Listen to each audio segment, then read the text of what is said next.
Samajwadi party प्रमुख अखिलेश यादव ने पत्रकार वार्ता में कहा कि शंकराचार्य कई दिनों तक धरने पर बैठे रहे। उस समय सर्दी चरम पर थी। हमारे सनातनी व्यवस्था में कहीं किसी शंकराचार्य को स्नान से नहीं रोका गया होगा, लेकिन ये पहली बार हुआ है कि उन्हें स्नान से भी रोका गया। अब यह सरकार शंकराचार्य को अपमानित करने के लिए 20 साल पुरानी घटना ढूंढ कर लाई। अगर यह शिकायतकर्ता रामभद्राचार्य जी का शिष्य है तो मुझसे गलती हुई है कि मैंने कभी रामभद्राचार्य पर जो मुकदमा था वो वापस लिया था। मुझे उन्हें जेल भेज देना चाहिए था।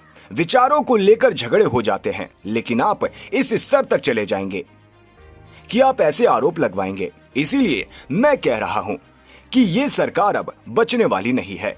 कि अचानक कुछ लोग निकल पड़े सम्मान देने के लिए।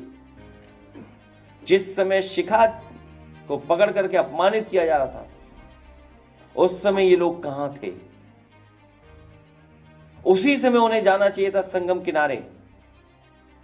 हमारे पूज्य शंकराचार्य जी कई दिनों धरने पे बैठे रहे वहां पर। उस समय सर्दी पीक पे थी।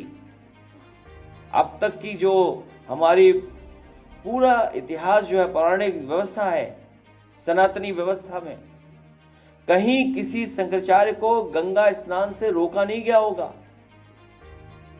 लेकिन ये पहली बार हुआ है सरकार में कि उन्हें स्नान करने से भी रोका गया। जो हमारी आध्यात्म की, हमारे सनातन धर्म की त्रिवेणी है। और अब तो ये सरकार एक कदम आगे निकल गई है। ये लगता है कभी अंधेरे में या रात में फिल्म देखते हैं 20 साल बाद। हर बात इनको 20 साल बाद पता लगती है। हमारा जो एक पैनलिस्ट था, उसकी 20 साल पुरानी घटना, शंकराचार्य जी को बताओ अपमानित करने के लिए कहां से ढूंढ के लाए, किसको ढूंढ के लाए?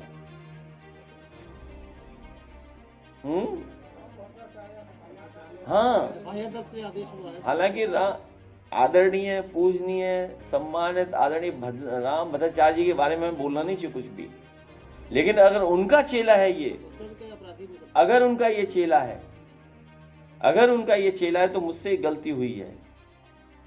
हमने कभी आदरणीय पूजनीय रामभद्राचार्य जी पर 420 का मुकदमा था, वो वापस लिया था। मुझे उन्हें जेल भेज देना चाहिए था। और ये बात गलत हो तो बताइए, आप किसी से पूछ लीजिए आप।